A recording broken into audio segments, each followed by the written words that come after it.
में एक विशाल गिरगिट दिखाई दिया। बच्चे घबरा गए कि ऐसा गिरगिट तो हमने कभी नहीं देखा, जैसे लग रहा कोई मगरमच्छ हो। कन्हैया आए, क्या कर रहे हो? बोले बाबा देखिए इसमें क्या है। वो गिरगिट बाहर आना चाह रहा था, भगवान उसे हाथ दिए बाहर आ गया और जैसे भगवान छुए उसने गिरगिट के शरीर को त्याग दिया और एक राजा के रूप में प्रकट हो गया। भगवान ने कहा कौन हो? इसने कहा नृगो नाम नरेंद्रोहम इक्ष्वाकुतनयः प्रभो पदानि स्वाख्यायमानेषु यदि ते कर्णमस्पृशम्। आप मुझे नहीं जानते? भगवान ने कहा कोई जरूरी है दुनिया सबको जाने? आपने मेरा नाम नहीं सुना? भगवान ने कहा इतना परिचय क्यों दे रहे, बताओ तुम कौन हो? इसने कहा मैं महाराज इक्ष्वाकु का बेटा हूं और मेरा नाम नृग है। क्या नाम है? नृग। जैसे आप लोग मृग लिखते हो, मृग तो माँ के नीचे रे लगता है, लेकिन यहाँ क्या है? ना के नीचे रे है, नृग। नृग आप तो गिरगिट के ऊपर के पड़े हो। इन्होंने कहा महाराज सुन लो, हमारे जैसा कोई दानदाता नहीं हुआ। अब देखो आप लोग, तो भगवान ने कहा इतने बड़े दानदाता हो तो गिरगिट किस पाप से बन गए? क्या इतने बड़े दान नहीं? इसने कहा गलती हो गई। क्या गलती हो गई? भागवत का बड़ा सुंदर प्रसंग है। इसने कहा महाराज द्वारिकाधीश सुन लीजिए, कोई बालू के कण को गिन सकता है क्या? यदि बालू एक मुट्ठी आप ले लो तो कोई पूछे कितना कण बालू में, कोई बता पाएगा? मैंने कितना गौदान कर दिया है, कोई बता ही नहीं सकता। कोई आकाश के तारों को गिन सकता है क्या? मैंने कितना गौदान कर दिया है। अब विचार करिए, इसने कहा कि कोई जैसे बालू के कण को नहीं गिन सकता, आकाश के तारों को गिन नहीं सकता, ऐसे हमने इतना गौदान कर दिया है कोई गिन ही नहीं सकता। तो भगवान ने कहा जब इतने बड़े गौदानी हो तो गिरगिट काहे बन गए? जरूर तुमने कोई बूढ़ी गाय दान की होगी। बोले नहीं नहीं, पयस्वनी, हमने जो गाय दी वो तरुणी। तरुणी माने जो प्रथम बार बच्चा ब्याई या प्रथम बार बच्चा ब्याने वाली थी। पयस्वनी, हमने ज्यादा दुधारू गायें दान की। तो बोले वो उसकी आदत बहुत खराब होगी, बढ़िया से दूध दे नहीं रही होगी, तब तुमने दान कर दिया?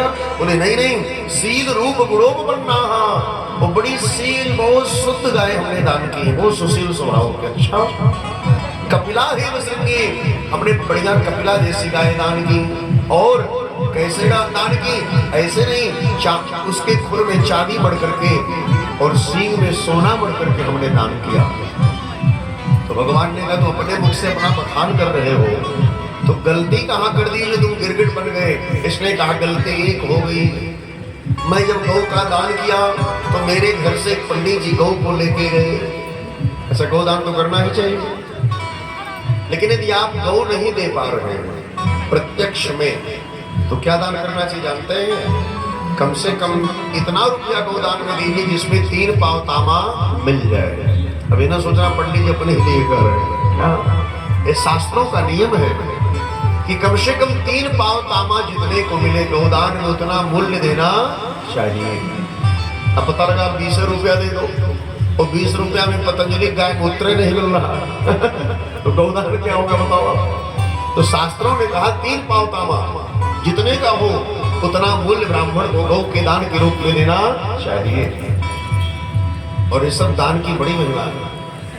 इन्होंने कहा जब मैंने ब्राह्मण को गौ दे दिया, वह ब्राह्मण हमारे घर से गाय लेके चला गया, लेकिन उस ब्राह्मण से गौ माता भग गई छूट करके। पहले जब गाय मिलता था तो लोग पैदल ही जाते थे, बाबूजी लोग बैठे होंगे, गाय भैंस खरीद करके लोग ऐसे रोड से पैदल जाते थे, तब पिकअप उकअप कहाँ थे? तो 4 लोग आगे पीछे लाठी लेके भी रहते थे। तो आप अपने दुकान से कहते थे ना, देखो कितना बढ़िया नस्ल की गाय जा रही, कितनी बढ़िया भैंस जा रही। क्यों? कभी कभी आप लोग जाके पूछते भी थे, कहो कितने में पाए हो, कहाँ से लाए हो? नहीं पूछते थे। उस समय की बात जब वो ब्राह्मण गौ पाया लेके जा रहा था, वो गौ माता उसके हाथ से छूट गई और छूटने के बाद वो ब्राह्मण बहुत ढूंढा नहीं पाया, वह गौ माता आके हमारे गायों में मिल गई। तो गाय वहीं जाती है जहां से आई रहती है। और मैंने क्या किया, अगले दिन उसी गाय को दूसरे पंडित जी को दे दिया। अब जो पंडित जी पाए वो लेके जा रहे थे, और जो पहले पाए वो उस गाय को ढूंढ रहे थे। रास्ते में दोनों ब्राह्मण देवता मिल गए। अब झगड़ा हो गई, हमारी गाय, राजा ने दिया, राजा ने दिया, दोनों से बोल गए। चलो वही निर्णय लेंगे। मेरे पास दोनों ब्राह्मण आ गए, हमसे कहे राजा आप निर्णय करो, गाय को किसको दिया आपने? राजा ने कहा भैया हम क्या कहें, हम तो दोनों को गाय दे दी। तो जो पाए थे पंडित जी नाराज हो गए। और पहले पंडित लोग बहुत ऋषि आते थे, काय खाते कम थे, फल हर में रहते थे तो आप क्रोध न किए रहता था। और ब्राह्मण आदमी बड़े झटकी स्वभाव के, बड़े जल्दी गुस्सा डालते भी जान लो आप। और जो विद्वान ब्राह्मण होते हैं उनको तो क्रोध और रहता है, ये भी जान लो आप। अब ये ब्राह्मण देवता नाराज होके बोले जो तुमने हमें गाय दी दान में कैसे दे दिया, तुम्हारा क्या अधिकार, मैं इस गाय को नहीं लूंगा। जो पाए जो उन्होंने कहा जब तुमने दान कर दिया तो दान की वस्तु हम भी नहीं लेंगे। दोनों पंडित जी बेचारे गाय छोड़ के चले गए। अच्छा आप बताओ, कोई गाय छोड़ के चला जाए आपका, तो आप क्या करो? आपका तो काम है उसे पालो, और ये नहीं पंडित जी पूछे तो आप पालो। राजा ने उस गाय का पालन किया। अब वो गाय तो फेंकी जाएगी नहीं, तो राजा गाय का पालन किए। समय आया जब राजा का मरने का, तो राजा नृग मर गए। ये सब भागवत की कथा है। और जब राजा नृग मर गए तो यमराज के पास पहुंचे। यमराज ने कहा राजा नृग ये बताओ, तुम बहुत बड़े पुण्यात्मा हो, तुम्हारा तो हम स्वागत कर रहे हैं। तुमने आज तक जितना लो दान कर दिया, धरती पर किसी ने दान ही नहीं किया, लेकिन एक पाप तुमने किया है। तो ये बताओ पहले पाप भोगोगे कि पहले पुण्य भोगोगे? राजा नृग ने कह दिया महाराज हम तो पाप किया करवे नहीं किए, और यदि आप कह रहे हो हमने पाप किया तो जो पाप है पहले वही भुगा दीजिए, हम पुण्य बाद में भोगेंगे। तो यमराज ने कहा जाओ तुम गिर जाओ। और यमराज के हाथ से गिरे तो द्वारिका में गिर गए, और क्या बन गए? गिरगिट बन गए। इसका अर्थ क्या है? दान के सामान को कभी आपको उस ब्राह्मण से नहीं लेना चाहिए। यदि आपने किसी पंडित जी को चौकी दान कर दिया और आप ये कह दो पंडित जी पैसा ले लो, चौकी हम दे दो, जब यही करना था तो कहे दे दिए क्यों? आप बाहर से ले लो, पंडित जी ले जाए किसी को दे दे, उसको अलाव तापने कौड़ा तापने, आपसे क्या मतलब है? दान आपने दे दिया, ब्राह्मण दुरुपयोग करेगा तो वह भोगेगा, लेकिन अपने आप संकल्प करके दान दो और अपने ले लो, ये भी बहुत बड़ा पाप है। भले उसका पैसा हमें देते हैं, और लोग कहते हैं पैसा ले लो निकब हमें दे दो, एक लोग कहते हैं नहीं। यदि आपके दरवाजे पर यज्ञ हो रहा है, आपने कोई बहुमूल्य वस्तु अपने ब्राह्मण आचार्य को दिया, तो आप उससे मत लीजिए, दुनिया के लोग ले, लेकिन आपका अधिकार नहीं है। उसका क्रय विक्रय भी नहीं करना चाहिए, नहीं तो क्या बनना पड़ता है? आचार्यों ने कहा उसे गिरगिट बनना पड़ता है। अब सोचिए आप लोग। तो भगवान ने कहा हे हमारे पुत्रों, ना हम हलाहलम मन्ने विषम यस्य प्रतिक्रिया ब्रह्मस्वं हि विषम प्रोक्तम नास्य प्रतिविधिर्भुवि। भगवान कहते हैं कोई जहर पी ले तो मैं उसे बचा लूंगा, कोई आग में कूद जाए तो मैं उसे बचा लूंगा, लेकिन ब्रह्मस्वं हि विषम प्रोक्तम, जो ब्राह्मण का धन कपट आदि से रख लेता है तो हम उसका सर्वनाश करने के लिए आतुर हो जाते हैं। इसलिए ब्राह्मण के धन पर निगाह बनाना नहीं चाहिए। और ब्रह्मस्वं हि विषम प्रोक्तम नास्य प्रतिविधिर्भुवि।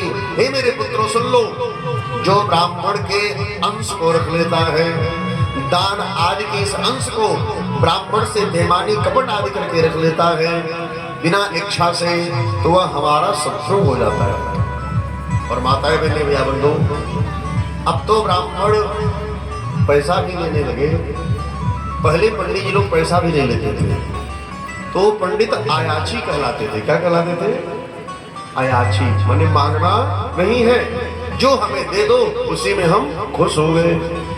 तो पहले ये था, लेकिन अब जमाना बदल गया।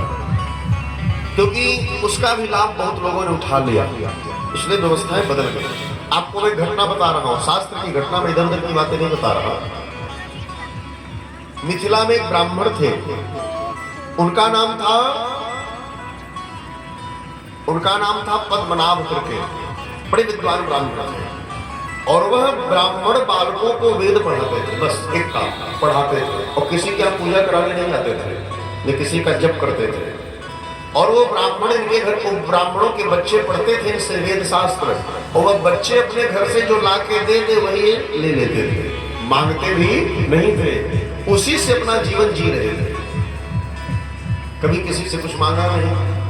एक दिन उसी ब्राह्मण के यहाँ बेटा पैदा हुआ, तो जब किसी के यहाँ बेटा होता है तो नार काटने वाली आती नहीं होती, तो उस समय वो आई, तो उसने कहा पंडित जी आपके यहाँ बेटा हुआ है और हमारा नेक बनता है, हमें नेक चाहिए।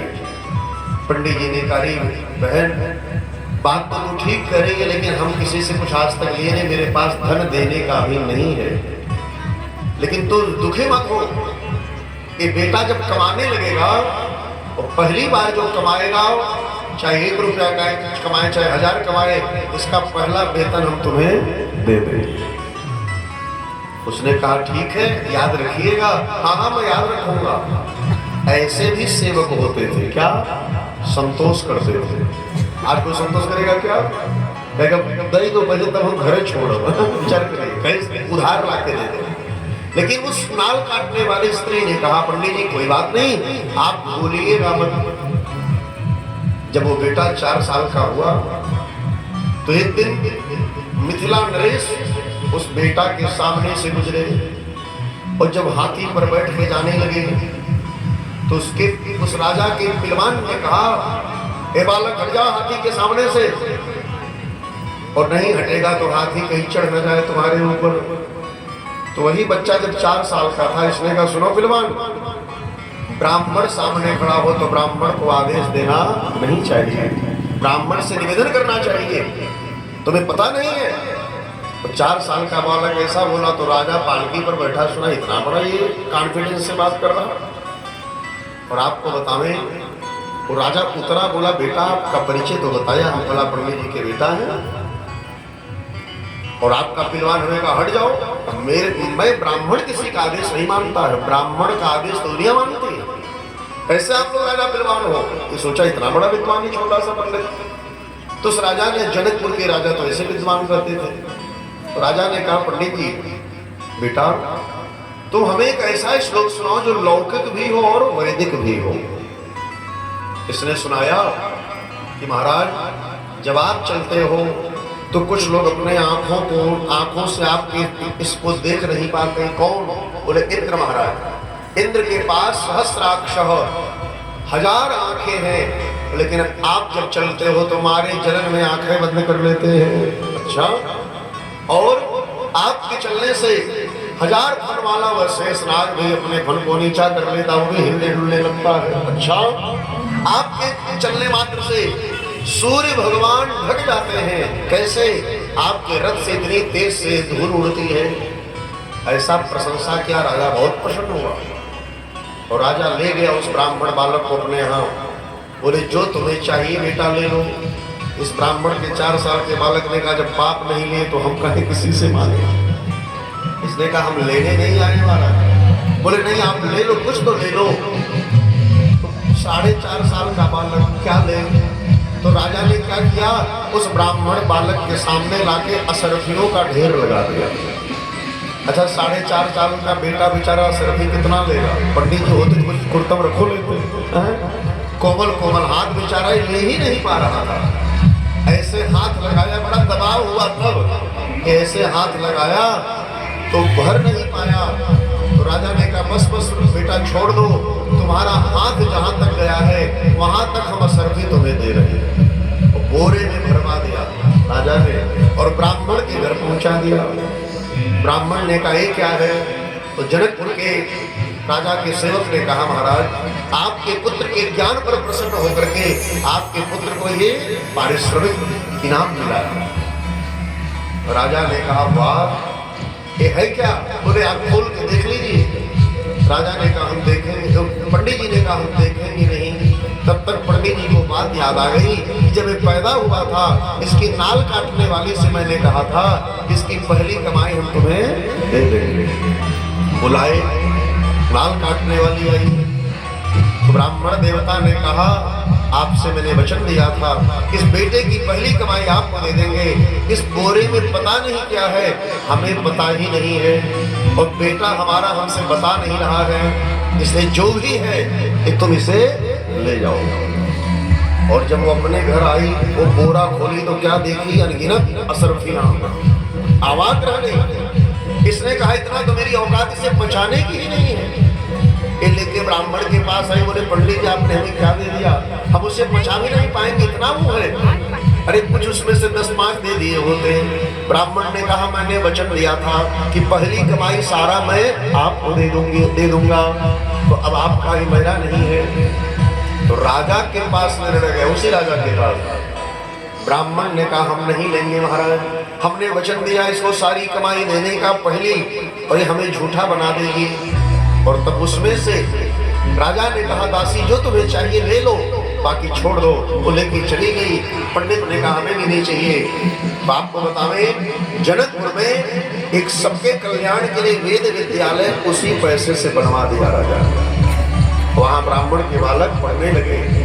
ऐसे ब्राह्मण हमारे यहाँ जन्मे, उनकी तपस्या हम लोग भुना रहे हैं। क्या विचार करें, ऐसे लोग उनकी तपस्या है। और आज तो हम लोग के पास तो कुछ त्यागे नहीं है। हम लोग भी अपेक्षा करते हैं कि जजमान कुछ और दे देता तो हम कुछ और पा जाते। विचार करिए, लेकिन ऐसे त्यागी ब्राह्मण इस धरा धाम पर रहे। और ब्राह्मणों के त्याग के नाते आज हम सबकी आरती उतारी जा रही, मजा परिश्रम के पूर्वज और आनंद हम लोग ले रहे हैं। ऐसे ऐसे ब्राह्मण आए इस धरा पर, बोले ब्राह्मण देवताओं की जय। इसलिए ब्राह्मण को भी अपनी गरिमा महिमा को समझ